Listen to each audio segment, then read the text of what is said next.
नमस्कार प्रिय विद्यार्थियों, हिमालय एडवर्ब के इस YouTube प्लेटफॉर्म पर एक बार फिर से आप सभी का बहुत बहुत स्वागत है। आई होप आप सभी स्वस्थ होंगे, आपकी तैयारी बहुत ही अच्छी चल रही होगी। ये वीडियो आप सभी के लिए बहुत ही इंपॉर्टेंट रहने वाला है, क्योंकि इस वीडियो में हम डिस्कस करने वाले हैं 90 दिनों की हमारी शानदार रणनीति। ये वीडियो उन सभी विद्यार्थियों के लिए देखना बहुत जरूरी है जो काफी दिनों से अपनी तैयारी कर रहे हैं, या फिर जिन्होंने अभी अभी अपनी तैयारी स्टार्ट की है, या फिर जो तैयारी करने की सोच रहे हैं कि 90 दिनों में हम क्या रणनीति रखें। विद्यार्थियों के क्वेश्चंस होते हैं कुछ इस प्रकार के क्वेश्चंस, देखो उनके होते हैं कि सर क्या कोई सब्जेक्ट हम छोड़ सकते हैं सीईटी के लिए, कि ये सब्जेक्ट हमें पढ़ना ही ना पड़े। जी बिल्कुल, आप कोई भी सब्जेक्ट छोड़ सकते हो, लेकिन ऐसा नहीं है कि आप उठे और कोई भी सब्जेक्ट आपने छोड़ दिया। ऐसा आपको बिल्कुल भी नहीं करना है। आपको अपनी बुद्धिमत्ता का प्रयोग करते हुए किसी भी सब्जेक्ट को ड्रॉप करना है। यही चीज मैं आपके साथ में आज डिस्कस करूंगा। साथ साथ में मैं आपको पिछले जो पेपर हुए थे वो पेपर भी मैं दिखाऊंगा, उनके जो क्वेश्चंस थे वो भी मैं दिखाऊंगा। और आप इस चीज से अच्छे से वाकिफ होने चाहिए कि आपका जो ग्रेजुएशन का पेपर हुआ था सीईटी का, वो 10+2 वाले पेपर से आसान था। सीईटी 10+2 का जो सिलेबस है, कुछ क्वेश्चंस जो सीईटी 10+2 में हमें देखने को मिलते हैं वो आपके सिलेबस में ही नहीं है, वो आपके सिलेबस से बाहर से वो क्वेश्चन आए हुए हैं। अब फिर भले ही चीजों को लिंक कर करके कोई भी ऐसे कह सकता है कि ये भी सिलेबस का एक हिस्सा ही है, क्योंकि धरती गोल है, चीजें आपस में कहीं ना कहीं कनेक्ट तो होंगी ही। बट एक प्रॉपर सिलेबस जो होता है उसके अकॉर्डिंग वो पेपर नहीं था, इसलिए मैं एक पेपर नहीं आपके लिए आज दो पेपर लेके आया हूं। दोनों पेपर मैं आपको दिखाऊंगा। सिलेबस के बारे में भी हम डिस्कस करेंगे, कौन से पोर्शन से कितने क्वेश्चन आए वो भी हम डिस्कस करेंगे, और 90 दिनों की हमारी क्या शानदार रणनीति होनी चाहिए जिससे कि हम शानदार स्कोर कर सकें, राजस्थान के उन टॉप बच्चों में आ सकें जो सीईटी के अंतर्गत होने वाली भर्ती परीक्षाओं में बैठेंगे। और हम सिर्फ बैठेंगे ही नहीं, हम एग्जाम में भी बैठेंगे और हमारा सिलेक्शन भी कंफर्म करेंगे, नौकरी अपने हाथ में लेके जाएंगे इस बार। तो इसी पक्के इरादे के साथ में हम स्टार्ट करते हैं अपना ये सेशन। चलिए सबसे पहले हम बातचीत करते हैं सीईटी 10+2 के एग्जाम पैटर्न की। 150 क्वेश्चन होते हैं, 300 नंबर का आपका पेपर होता है, माइनस मार्किंग होती नहीं है। देखिए एक बार आप सभी देख सकते हैं इसके अंदर,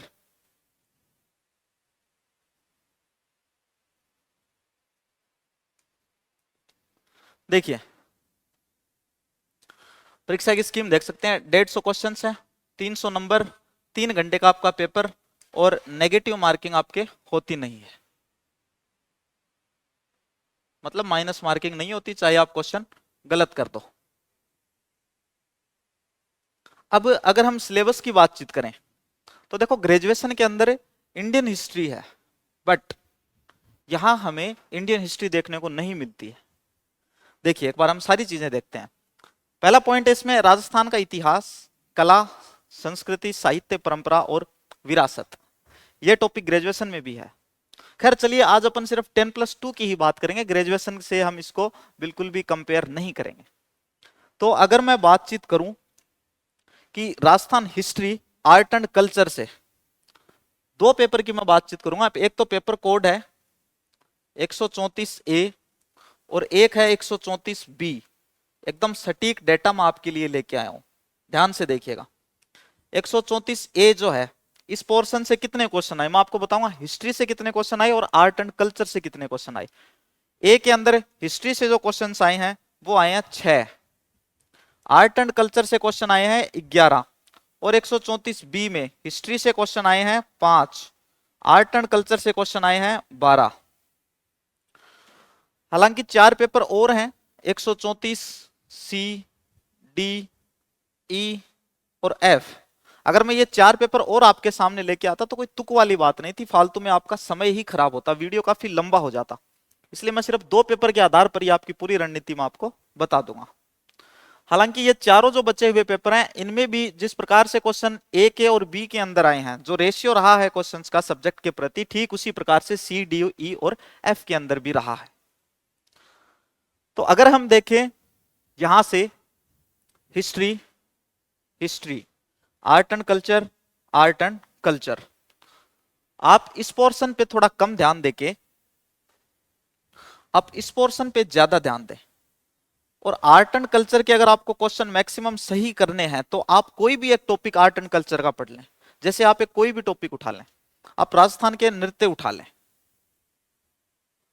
राजस्थान के, या फिर आप लोक संत उठा लें। मानो आपने राजस्थान के लोक संत उठा लिए, आप इनको पढ़ो। तरीका बता रहा हूं मैं आपको, एकदम शानदार तरीका। ये आप पढ़ो, लोकसंत पढ़ो आप। और जब आप ये पढ़ो, जब आपको यूं लगे कि मुझे अच्छे से ये याद हो गए हैं, तो सबसे पहले तो प्रीवियस ईयर्स क्वेश्चन करो, PYQs करो।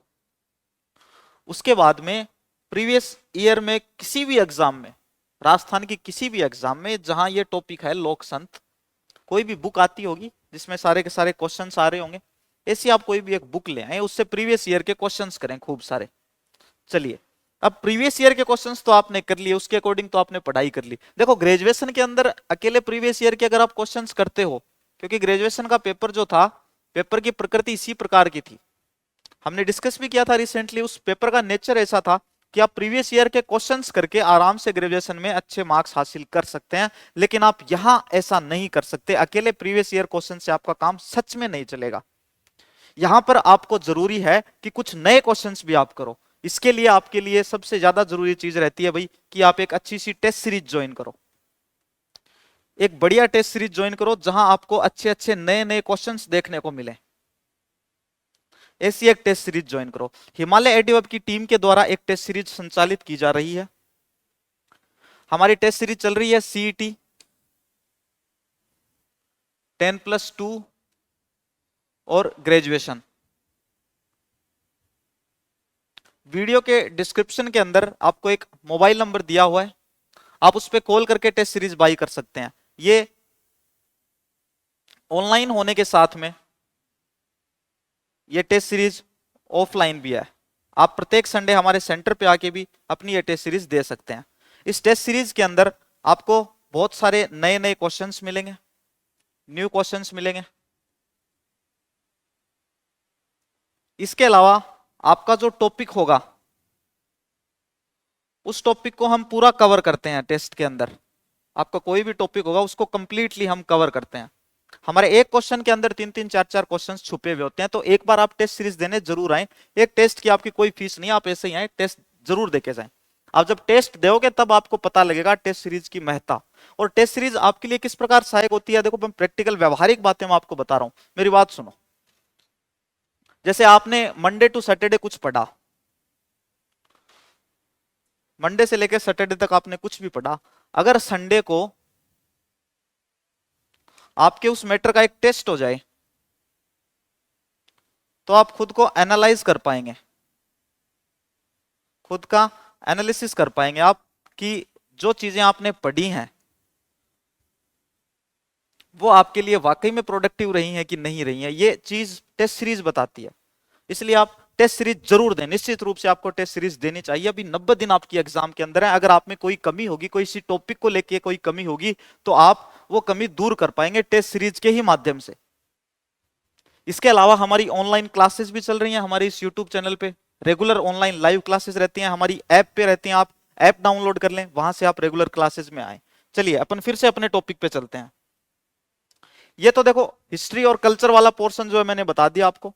हिस्ट्री से सिर्फ 6 क्वेश्चन आए थे और वहीं पे कल्चर से 11 क्वेश्चन आए थे। और राजस्थान की हिस्ट्री के बारे में आपको पता ही है, रजिस्टर भरते हैं इतने मोटे मोटे। इसलिए आप ज्यादा फोकस करें आर्ट एंड कल्चर पे। मैं ये नहीं कह रहा कि आप हिस्ट्री को एकदम से ही छोड़ दें, छोड़ो मत, इसको पढ़ो। अभी समय है आपके पास में, 90 दिन है, काफी समय है। और काफी समय मैंने बोल दिया तो इसका अर्थ ये मत निकाल लेना कि समय वाकई में काफी है।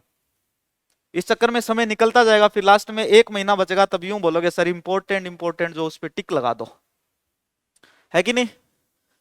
देखो जैसे हम पेपर 134B की बात करें तो उसमें भी हिस्ट्री का पोर्शन कम है और आर्ट एंड कल्चर का पोर्शन बहुत ज्यादा है, डबल से भी अधिक है। 5 दूनी 10 और 2 क्वेश्चन और लो एक्स्ट्रा। उस पोर्शन पे आप अधिक ध्यान दें, साथ साथ में आप हिस्ट्री भी पढ़ते रहें। और हिस्ट्री भी मैं आपको अगर बताऊं तो हिस्ट्री में आप मुख्य ध्यान दें जो आंदोलन हुए हैं, प्रजामंडल आंदोलन, किसान आंदोलन, जनजाति आंदोलन, एक तो आप वो पढ़ें। एक आप 1857 की जो क्रांति हुई है, रिवोल्ट ऑफ 1857, आप ये भी पढ़ें। यहां से क्वेश्चन आ रहे हैं भाई, लगातार आ रहे हैं। इसके बाद हम बात करेंगे भारत और राजस्थान के भूगोल की। इनका रेशियो भी मैं आपको बता देता हूं, भारत और राजस्थान के भूगोल से कितने क्वेश्चन आ रहे हैं। देखो जो 134A सीरीज वाला जो पेपर था उसमें इंडियन ज्योग्राफी के क्वेश्चन आए थे 10, राजस्थान ज्योग्राफी के क्वेश्चन आए थे 9। जो B सीरीज वाला था उसमें इंडियन ज्योग्राफी के क्वेश्चंस आए थे 7 और राजस्थान ज्योग्राफी के क्वेश्चंस आए थे 14। देखो सीईटी 10+2 की सबसे बड़ी मिस्टेक यही है और यही चीज आपको समझनी पड़ेगी। अगर आपको एक बात बताओ, अगर आपको कोई ऐसे दे दे किसी भी एग्जाम के सिलेबस में आपको लिख के दे दे से कि जनरल नॉलेज, आपको कोई डायरेक्ट ऐसे लिख के दे दे जनरल नॉलेज, तो भैया आप क्या छोड़ोगे और क्या पढ़ोगे? कोई चीज क्लियर है आपको?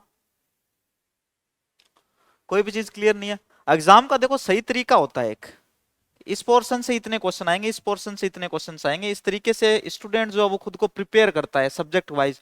क्योंकि हर एक स्टूडेंट हर एक सब्जेक्ट के अंदर परफेक्ट नहीं होता। कोई स्टूडेंट इकोनॉमिक्स में परफेक्ट होता है, किसी स्टूडेंट की हिस्ट्री बड़ी शानदार होती है, कोई स्टूडेंट ऐसा भी होता है मैथमेटिक्स में कितने क्वेश्चन आओ वो पूरे के पूरे सही करके आता है। हालांकि देखो मैं तो ऐसा बिल्कुल भी नहीं हूं, मैथमेटिक्स के क्वेश्चंस मैं छेड़ भी नहीं सकता, वो मुझसे नहीं हो पाते भाई। आप में से मुझे पता, आप में से भी बहुत सारे ऐसे हैं जिनसे मैथ्स और इंग्लिश से वो दूर ही रहते हैं, मैथ्स और इंग्लिश से। लेकिन देखो सीईटी 10+2 अगर आपको क्लियर करनी है अच्छे मार्क्स से, तो भाई इनसे दोस्ती करनी पड़ेगी आपको, दोनों से ही। इनके साथ साथ में आपको दोस्ती करनी पड़ेगी साइंस से भी। मैं आपको क्वेश्चंस का रेशियो बताऊंगा, आप देख लेना।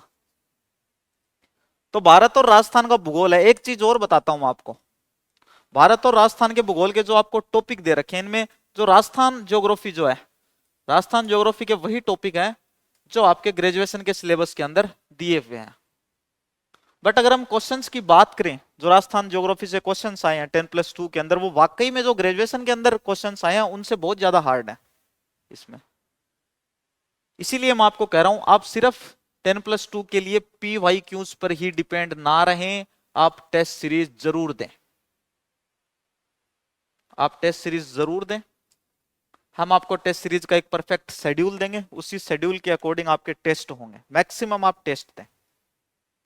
चलिए आगे अगर हम बातचीत करें राजस्थान पर विशेष बल के साथ भारतीय राजनीतिक व्यवस्था। अब इसमें ये जो विशेष बल है ये पूरा का पूरा राजस्थान पे ही दे दिया भाई, यहां से तो क्वेश्चंस ना के बराबर आए हैं। अगर बातचीत करें हम इंडियन पॉलिटी की, इंडियन पॉलिटी के अंदर जो 134A सीरीज वाला जो क्वेश्चन पेपर है, वहां से सिर्फ और सिर्फ एक क्वेश्चन आया है, सिर्फ एक क्वेश्चन। और अगर इसी सीरीज के अंदर राजस्थान उसकी पॉलिटी की बात करूं मैं, राजस्थान पॉलिटी की, तो राजस्थान पॉलिटी के अंदर यहीं से क्वेश्चन आए हैं 11 क्वेश्चन। देखो कितना फर्क है, एक प्रॉपर रेशियो नहीं बैठ रहा। अगली सीरीज जो है 134B, उसकी अगर मैं बातचीत करूं तो इंडियन पॉलिटी से 2 क्वेश्चन आए हैं और राजस्थान पॉलिटी से 8 क्वेश्चन आए हैं। यहां से 2 और यहां से 8।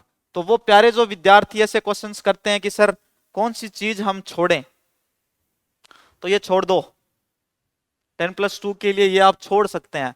बट मुझे पता है, क्योंकि जो 10+2 देंगे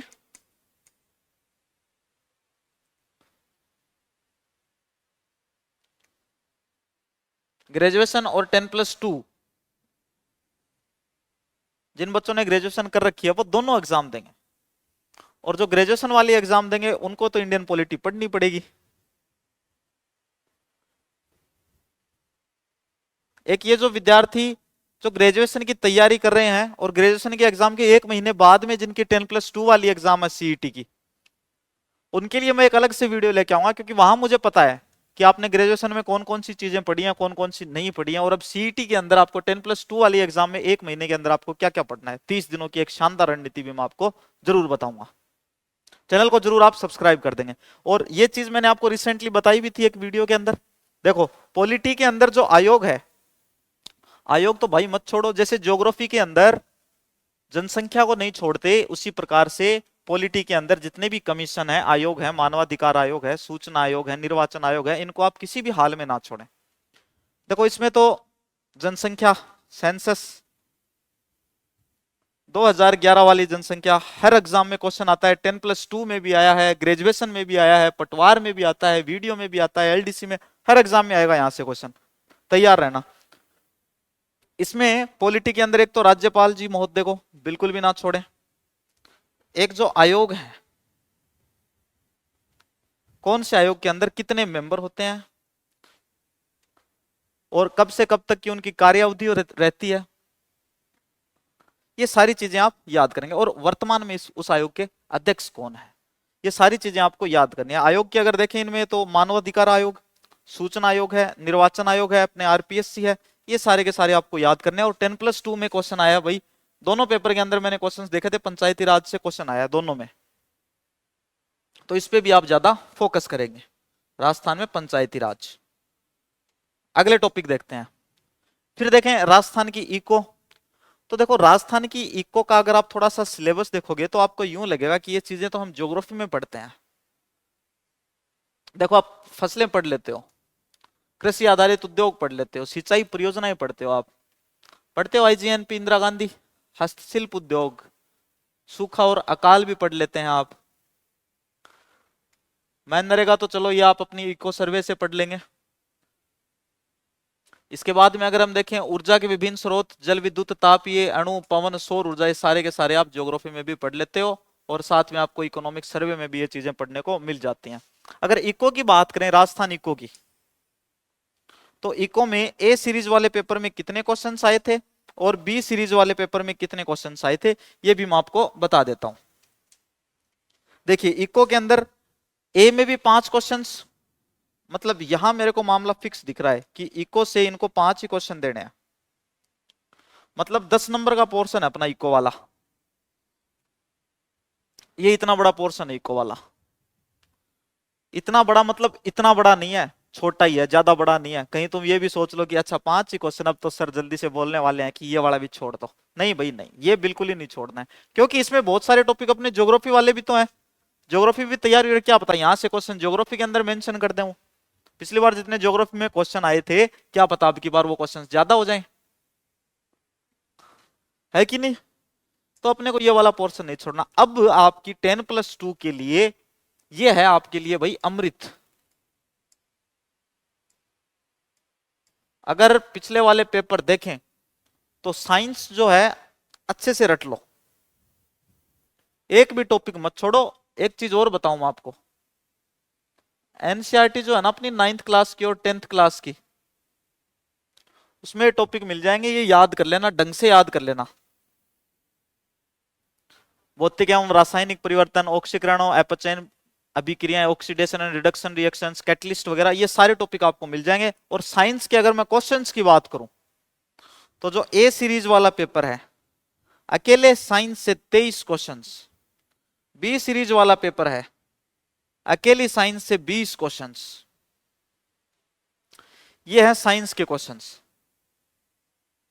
साइंस को भी आपको बहुत ढंग से पढ़नी है। हाँ अब इसमें जो आपका ज्यादा इंटरेस्टिंग सब्जेक्ट है ना यार, वहां गड़बड़ कर दी। देखो आपका रीजनिंग ज्यादा इंटरेस्टेड है, मुझे मालूम है, रीजनिंग में क्वेश्चन दिए कम। मैथमेटिक्स पढ़ते हुए आपका जी दौरा होता है, वहां दिया आपको क्वेश्चन ज्यादा। अब क्वेश्चंस की संख्या की अगर मैं बातचीत करूं तो देखिए क्वेश्चंस की संख्या भी मैं आपको बता देता हूं। रीजनिंग के अंदर ए सीरीज वाले पेपर में आए 6 क्वेश्चन, बी सीरीज वाले पेपर में आए 7 क्वेश्चन। ये किस में आए भाई, रीजनिंग के अंदर। अगर मैथ्स की मैं बातचीत करूं तो मैथ्स के अंदर 19 क्वेश्चन आए ए सीरीज में और 17 क्वेश्चन आए बी सीरीज में मैथ्स। ये मैथमेटिक्स और करंट अफेयर्स, इंग्लिश, सीटी 10+2 के लिए 4 चीजें बता रहा हूं मैं आपको। मैथ्स, इंग्लिश, साइंस, करंट, ये लो 4 चीजें। अगर किसी बच्चे की इन 4 सब्जेक्ट पे पकड़ बढ़िया है, वो तो डेफिनेटली सीईटी के अंदर 10+2 के अंदर बहुत ही शानदार स्कोर करेगा। पिछले वाले पेपर्स के अकॉर्डिंग बता रहा हूं मैं, वो बहुत ही शानदार परफॉर्म करेगा। लेकिन मैं सिर्फ इन्हीं बच्चों पे गौर नहीं करूंगा, क्योंकि ये वीडियो जितने भी विद्यार्थी देख रहे हैं, मोस्टली ऐसे विद्यार्थी हैं जो बेचारे इन चीजों से घबराते हैं। और कोई बात नहीं, आप घबराते हो तो आपके जैसे और भी बहुत भाई बहन है, वो भी घबराते हैं। इसलिए अपने जैसे मैंने आपको बताया था कि हिस्ट्री और कल्चर वाला जो पोर्शन है, हिस्ट्री और कल्चर वाला जो पोर्शन है, इसमें आप इसको ज्यादा तवज्जो दें इसकी बजाय। हालांकि पढ़ें हिस्ट्री को भी, लेकिन आर्ट एंड कल्चर वाले पोर्शन को ज्यादा अच्छे से पढ़ें। और टेस्ट सीरीज, मेरी बात अच्छे से याद रखना, टेस्ट सीरीज ज्वाइन कर लेना आज ही, नहीं तो पछताओगे बाद में। पहले दी थी एग्जाम जिसने सीईटी वाली, जिसने एग्जाम को बहुत ही हल्के में लिया था, उनको पता है इस बात का, ढंग से पता है उनको। आपके कोई दोस्त होंगे तो उनसे भी आप ये बात पूछ के देखना कि भैया आपने सीईटी वाली एग्जाम दी थी क्या, वो भी आपको बता देंगे अच्छे से। फिर देखो बात करेंगे हम हिंदी और इंग्लिश की। इंग्लिश की नहीं करूं बात, इंग्लिश की भी बात करेंगे। देखो पहले हिंदी की बातचीत करते हैं। ये हिंदी के आपके टॉपिक है, ग्रेजुएशन वाले ही टॉपिक है। अब हिंदी में क्वेश्चंस कितने आए देखो, ए सीरीज और बी सीरीज। ए सीरीज वाला जो पेपर था उसमें हिंदी में क्वेश्चंस आए थे भाई 14 क्वेश्चन। इंग्लिश और बी सीरीज में आए थे 13 क्वेश्चन, 13 या 13 ही क्वेश्चन आए थे। ये तो हिंदी का था। अब अगर मैं बातचीत करूं इंग्लिश की, अब मैं बातचीत करूं अगर इंग्लिश की, तो इतने नहीं आए, मत घबराओ, कम ही आए हैं इससे। मैं तुम्हें यही कहने वाला हूं कि हिंदी पे कर लो, ध्यान ध्यान दे लो तुम हिंदी पे। कुछ विद्यार्थियों के लिए मैंने 4 पेपर बताए थे, उनको छोड़ के और जो विद्यार्थी हैं उनको क्या क्या पढ़ना है देखो। उनके लिए एक तो ये हिंदी हो गई, एक अपने ज्योग्राफी हो गई।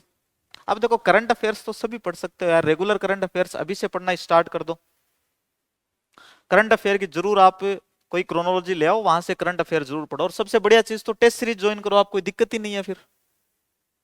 इंग्लिश वाले क्वेश्चंस मैं आपको बताता हूं। देखो इंग्लिश वाले ए सीरीज वाले पेपर में थे 10 और बी सीरीज वाले पेपर में थे 11। मतलब हिंदी वाला पोर्शन ज्यादा है भाई इंग्लिश से, पोर्शन ज्यादा है ना। लेकिन इसके बावजूद भी हम इंग्लिश वाले क्वेश्चंस ठीक कर लेंगे। पूरी तो हम इंग्लिश नहीं पढ़ेंगे, लेकिन एक तो डिटर्मिनर्स तैयार हो जाएंगी इजीली एग्जाम्पल करोगे तो। एक वॉइस, एक्टिव वॉइस और जो पैसिव वॉइस होते हैं वो, और एक डायरेक्ट इनडायरेक्ट स्पीच जो नरेशन बोलते हैं, उनको आप तैयार कर लो अच्छे से। क्योंकि हर एक एग्जाम में यहां से भी क्वेश्चन आता है, यहां से भी क्वेश्चन आता है गारंटेड, और यहां से भी क्वेश्चन आता है। और ज्यादा हार्ड भी नहीं है, एग्जाम्पल्स कर लो सही हो जाएंगे क्वेश्चन तुम्हारे। चलिए इंग्लिश की बातचीत हो गई, हिंदी की बातचीत हो गई। अब देखो कंप्यूटर की बात करेंगे हम। वो जो मैंने आपको 3-4 सब्जेक्ट बताए थे भाई, मैथ्स, साइंस, इंग्लिश, ये जो मैंने सब्जेक्ट बताए थे, जो बच्चे इनको पढ़ने में कंफर्टेबल हैं वो डेफिनेटली कंप्यूटर को पढ़ने में भी बड़े कंफर्टेबल होंगे। ये थोड़े से यूं इंजीनियरिंग टाइप के सब्जेक्ट दिख जाते हैं अपने को, साइंस बैकग्राउंड के सब्जेक्ट दिख जाते हैं, टेक्निकल सब्जेक्ट दिख जाते हैं, मैथमेटिक्स है जैसे, साइंस है जैसे, है कि नहीं।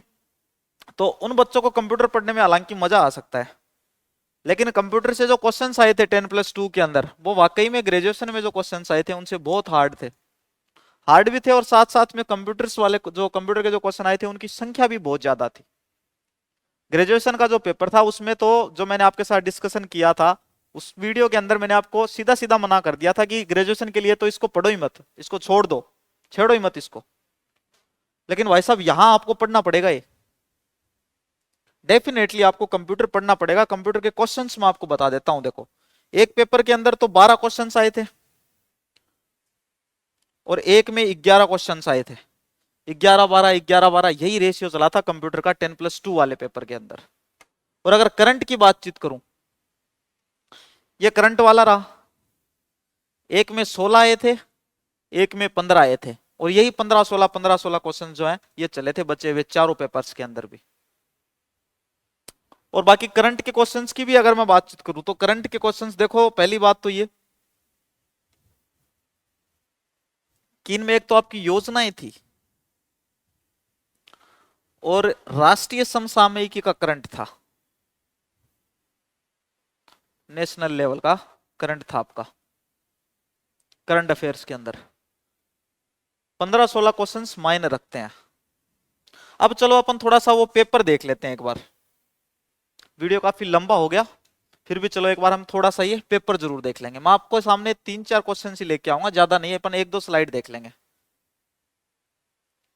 देखिए क्वेश्चन नंबर 12, देखिए साइंस का क्वेश्चन है, पुनेट वर्ग से हम किसका अध्ययन करते हैं। क्या आप में से किसी ने पुनेट वर्ग पढ़ा है अभी तक?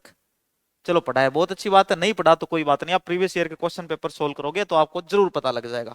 आगे देखिए, राजस्थान में कितनी बार राष्ट्रपति शासन लागू किया गया। फिर एक मैथमेटिक्स का क्वेश्चन आप ये देखिए, question number 14, sine alpha, alpha ही बोलते हैं इसको भाई, देखो मुझे नहीं पता इसको क्या बोलते हैं मैथमेटिक्स में। 3/4, अच्छा साइन थीटा है क्या, साइन थीटा कोस थीटा, अच्छा वो वाला सीन है, चलो कोई बात नहीं। फिर नीचे अगला देखो, एक और साइंस का क्वेश्चन है, निम्न में से किस प्रकार की दवाएं अपच के निदान में काम आती हैं? एंटीबायोटिक आती हैं, एनाल्जेसिक आती हैं, एंटासिड आती हैं, एंटीसेप्टिक आती हैं। फिर दोबारा से एक मैथमेटिक्स का क्वेश्चन, ये हिंदी के क्वेश्चंस का लेवल देख लो आप। फिर इधर वापस से देखते हैं हम, ये आर्ट एंड कल्चर का क्वेश्चन है क्या भाई, किशनगढ़ शैली को स्वतंत्र स्वरूप प्रदान प्राप्त किसके समय हुआ?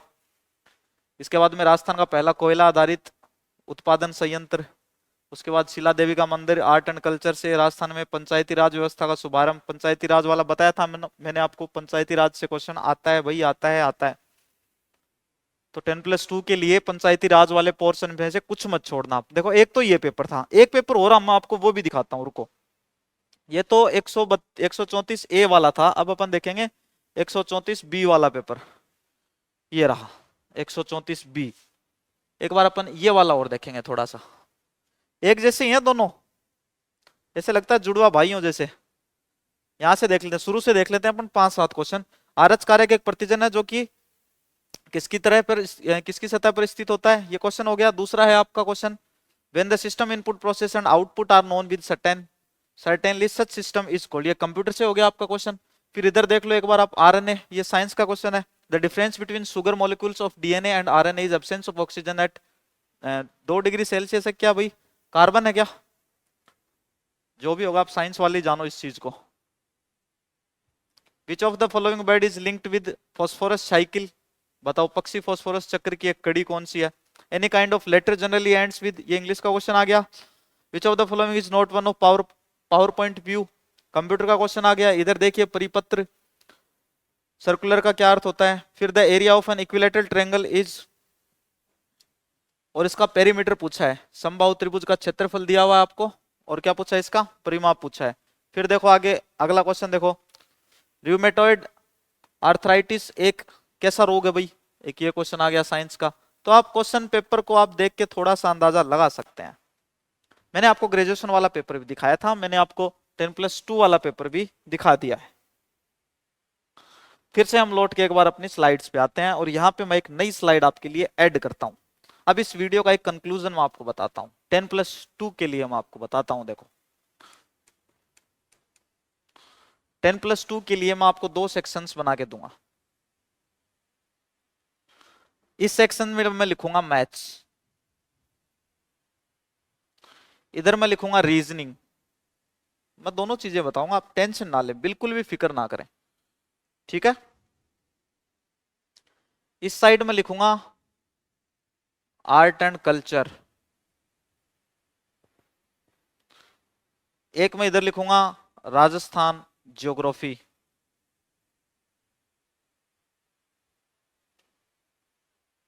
एक चीज और मैं यहां पे लिखूंगा करंट अफेयर्स,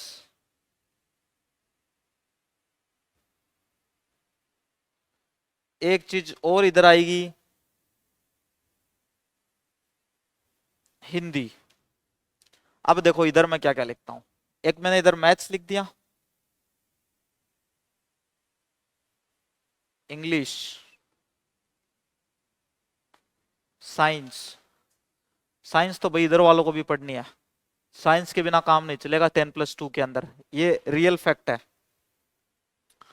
इंग्लिश पढ़नी है उनको, उनको साइंस पढ़नी है, कंप्यूटर पढ़ना है। देखो मैंने कंफर्ट जोन के हिसाब से सब्जेक्ट बांटे हैं आपके लिए। कुछ विद्यार्थी ऐसे हैं जिनको ये सब्जेक्ट पढ़ने में मजा आता है, वाकई में आता है, वो इन सब्जेक्ट्स को पढ़ सकते हैं। थोड़ा चलो ठीक है, थोड़ा साइंस को देख के उनके यूं हो जाए कि यार ये क्या हुआ, बट बेटा देखो पढ़नी पड़ेगी, साफ सी बात है। सिलेक्शन चाहिए तो सिर दर्द तो आपको कुछ ना कुछ पालना ही पड़ेगा।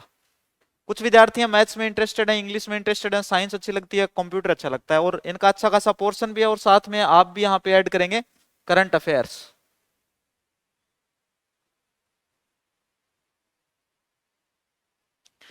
ये आइडिया तो देखो उन विद्यार्थियों के लिए है जो ऐसा सोचते हैं कि हमें कुछ मिनिमम बता दो पढ़ने के लिए।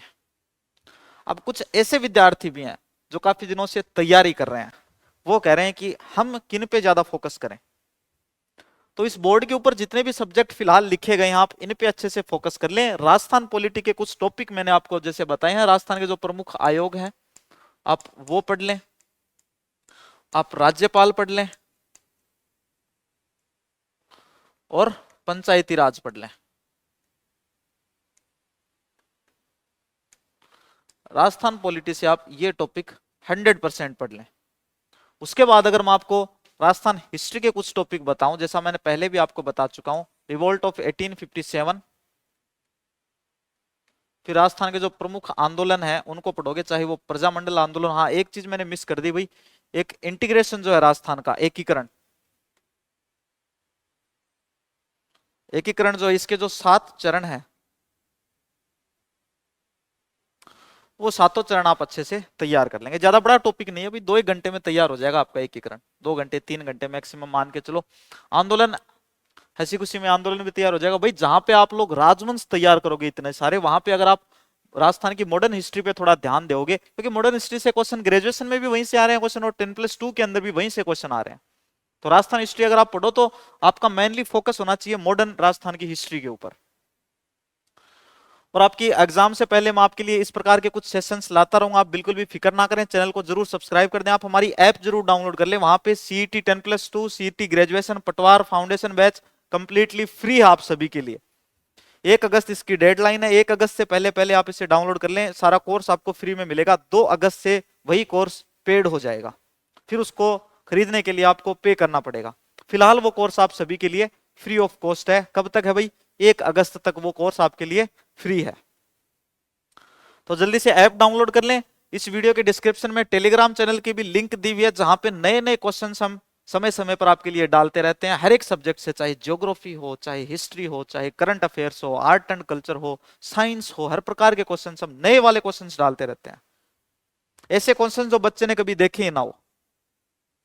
इसलिए आप टेलीग्राम चैनल निश्चित रूप से ज्वाइन कर लें, और हमारे यूट्यूब चैनल को भी जरूर सब्सक्राइब कर दें। इन्फॉर्मेशन आपको अच्छी लगती है तो वीडियो को लाइक जरूर कर दें, कमेंट जरूर कर दें। तो जो दोस्तों, जल्दी मिलते हैं अगले नए इंफॉर्मेशनल वीडियो के साथ में, तब तक के लिए बाय, धन्यवाद।